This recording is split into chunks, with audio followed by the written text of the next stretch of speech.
Behind me is the brand new Mercedes-Benz G-Class, which was launched with a fiery ramp, none other than Arnold Schwarzenegger himself, purely, presumably, to distract from the fact that it looks identical to the old one.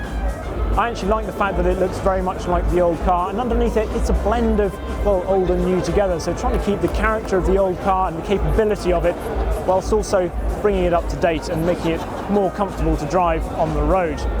Underneath it's still a ladder chassis, but the body on top is now using more aluminium, so overall it weighs 170 kilos less. The suspension, well, it's still a live rear axle at the back, but now at the front you've got fully independent suspension, which should make it more habitable on the road. You still, mind you, got those 3 fully locking differentials, so it should be equally capable off-road. You've still got the ramp angles and all that sort of thing, so it should be capable going up and down slopes, as it proved this evening. From a driving perspective though, perhaps the biggest change is that they've finally got rid of the recirculating ball steering, which it's had since 1979, and in its place is now a rack and pinion system, which should hopefully give it something approaching, can you call it precision? Well, I hope so. At least it might not be quite so big. You might have some control of where it's going. Anyway, let's go and have a look inside, because that's really where you'll see most of the changes. As we walk around here, actually, I'll just point out a couple of things. So these indicators, which are obviously part of the iconic design, which looks, well, there are curvier Lego brick houses out there. But anyway, these, for pedestrian safety, were a nightmare in terms of crash testing. So these actually now collapse under enough pressure in a crash, which is good. Come around here. They could have obviously made the hinges flush and hidden away, but they kept those out too.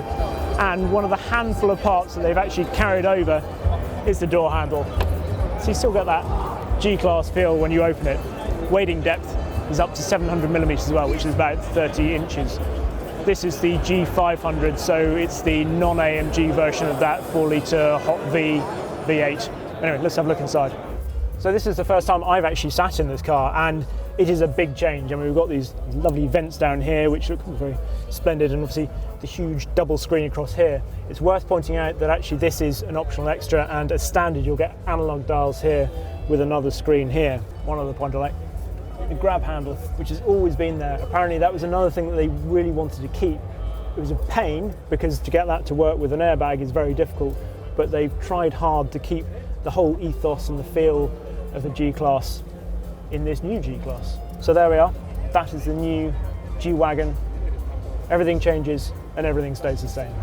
Let us know what you think of the changes or lack of changes to the new G-Class by commenting in the boxes below.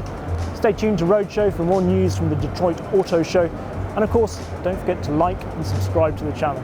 Thank you very much.